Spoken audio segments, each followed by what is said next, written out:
Hello everyone, welcome to the NRPA Mobil 1 Cup Series pre-race show for the Daytona 250. This is the first race of the season.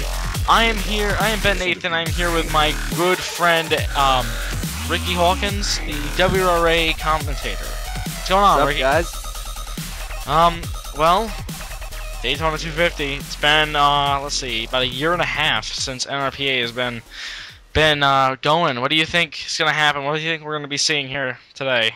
Well, I think we're in for a lot of really unknowns as we're running a new body of car, and a lot of things have changed in a year and a half since the last time we ran here at the Daytona International Speedway. I'm expecting a lot of good things today from a lot of good cars. Well, how about our pole sitter, Stephen Conway, as he's finally, after he left, went to Quinn Enterprises in 2011, and now he's back with JN Motorsports. Sorry, I'm expecting him to have a good run today. What do you think? I think Stephen Conway's going to have a fairly decent run today. I have seen Stephen on the track many a time, and Stephen is a very talented driver. I'd expect him to have a very good day today in that number 87. It's definitely nice to see him back with JN Motorsports. Indeed it is. Jason Miller, he didn't do that great of a job in 2011. Now Jason Miller is, doesn't have a ride at all for this year, but it's just definitely a great thing to see Stephen Conway back with JN Motorsports. Really, really good. Shows that they had a good relationship. It most definitely is. Stephen Conway and JN Motorsports have a very lengthy relationship. However, one driver I've got my eye on today is a driver who last year was a rookie in the series, Landon Underwood in the 04 for Clayson Enterprises. He's impressed a lot of people last season, and I think this year he's going to do just as good, if not better. See, I don't think he's going to be doing that well this season. Landon Underwood, he did a great job last season. I'm not going to deny you that, but I mean, come on. Clayson Enterprises, they were Random Classic Motorsports last year. So, sophomore year sometimes isn't that good. I mean, I think we're going to see him, top 15 runs, but I don't think we're going to see him get a win this year, let alone the Daytona 250. So, Respectable opinion. Respectable opinion. One driver that I know every year people have been watching out for her, and she ended up getting a championship in 2009. Becky Newland decided to run an NRPA full-time this year. She's got the past champion provisional, which she's getting locked in by. I'm expecting to see another... I don't know why, but I'm feeling another championship run this year. Just after, 2010, she showed how good she was by being the only driver to get multiple wins in the 10-race season. 2011, we didn't see much from her, but in the WRA Kingsford National Series, which she was racing in, she's already won a race, and she's gotten a lot of top runs. She's almost a contender. I think she might be a contender for this championship, but I'm expecting her to be even better here in NRPA, because this is where her roots lie. What do you think about Becky Newland? I have to agree, in all honesty. I watched Becky Newland on the KNS circuit this year. She was nothing short of phenomenal all year long. And when you think of NRPA, really, the one name you think about more than anybody else is Becky Newland. Becky Newland is kind of a big deal in NRPA, and I would not be surprised to see her get a second championship this year. How about some of the rookies? Actually, how about Becky Newland's brother, Ryan Wilcox? What do you think we're going to see from him this year? I know he's starting in the 4th position today. Definitely a good qualifying run for him. But do you think he's going to do good? Well, being a rookie in any series is very difficult. Making your first start at the biggest race of the year, it makes it that much more difficult. But knowing the Wilcox family background, I would not think that Ryan Wilcox is going to have too hard of a time adapting. There's definitely going to be some learning curves for this young rookie, but definitely it's not going to be a hard transition for him. How about the son of Dale Quinn? The guy's won 4 championships and was the first ever person to win an NRPA championship. Dale Quinn Jr. running the famed number 70 with the famed sponsor of Target, really just taking over his dad's position. I don't know. I've never really heard of him. Where did he come from? And, not that many people have heard of Dale Quinn Jr., but I think that if he has that famous Quinn family gene in him, he could be something special here in the next few years. And I'm sure a lot of the diehard fans of Dale Quinn disagree with the fact that his son is driving his number. Some people might want him to, make his own identity here in NRPA. Some people think he might just be leeching off of his father, but I think that Dale Quinn Jr. has a legitimate future here in the NRPA, and I think he has a ton of potential.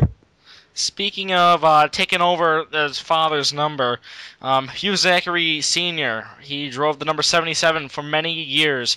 Actually, from 1996, he drove with Cartoon Network sponsoring that team. And to this day, Cartoon Network is still in that team. And this year, after he has retired last year, his son, this is his third year in NRPA, he is taking over the number 77. He made a valid point though when he said about taking over his father's number, that he wants his, why get rid of the number 77 that was in that family for so long. Let's keep that in the family and let's continue that name with championships and wins. And I think Hugh Jr. is definitely capable of that. And I have to agree 100% there. I mean, Hugh Zachary Jr., he's shown in the 3 years he's raced in RPA that he is here to race. And I mean, and his points are very valid, Why get rid of a famous number in RPA? 77 is one of the numbers you think about when you think about NRPA. And Hugh Zachary Jr., in all honesty, I think that this kid's going to do the 77 a lot of justice. Well, we're about to wrap up the NRPA pre-race show, talking about people who are the names of this sport. There's two people that come to mind when I think of NRPA. One of them is Tori Webler, and the other one is Eric Webler. Tori Webler, for the first time this year, is running with his son on his son's team after he decided to come out of retirement to take over the number 11 after Logan Alvarez decided mysteriously to leave the team. Not going to go into further detail. Tori Webler, though, bringing his sponsors with him, Coors Light, FedEx, I think this is going to be one hell of a combination. I do, and the Webler boys are the two biggest names in RPA, period. There's no disputing that Eric and Tori Webler are the two top guys in NRPA. However, there's another guy I want to touch on in the field. Tanner Clayson, car number 79. This guy hasn't been in NRPA. He hasn't raced NRPA since 2008. It has been a long time since Tanner Clayson's been in NRPA. And in WRA so far, he's had a shaky year, to be honest. But do you think that Tanner Clayson is going to have a hard time getting back into the rhythm of running an NRPA car? I did say about Clayson Enterprise as being a sophomore team, right? Yes, you did. I gotta say, Tanner Clayson's definitely gonna prove that whole sophomore thing wrong for that team. I expect him to not only get a win, but get multiple wins this season. I can't believe there's definitely a lot of changes from the WRA to the NRPA. There's different chassis, many different things that make the series what the series is. Tanner Clayson can I've seen him try to adapt to cars, and when he first started racing in NRPA, he adapted the car like just snap of the fingers. He was just so good right off the bat. A few years, away from NRPA, been running some WRA, he's still getting some racing experience. I expect nothing but greatness coming from him this year. All right, so I think let's get down to business here. Who's your pick to take home the 2012 Daytona 250? I like Trent Hegan, last year's winner, but I gotta say, I think that we're going to see a surprise. I think Michael Lindsay might pull it off in the 81 Verizon Dodge for Webler Motorsports. What do you think? Well, I've got one guy, or one female, I should say, that I've got my eye on today. Becky Newland. Becky Newland has been phenomenal for years now, and I would not be surprised at all to see her walk away with the Daytona 250 here today. Well, just before we end this, how about A dark horse. Who do you think we might see as a dark horse? I think we're going to see Rebecca Simpson might be a dark horse for this race. She 2010 was a rookie year. She's been solid ever since that, and you know, still just she's definitely going to be one to watch today. If I had to pick a dark horse, my gut tells me to go with someone by the name of Lindsay Morrison. We haven't talked about her that much, but I've seen Lindsay race on track. She's definitely nothing to sneeze at. I think she could be a potential factor in this once it's all said and done. Who do you think's not going to have a good day? Who's going to wreck? Who's going to finish last? Who's not going to do well today?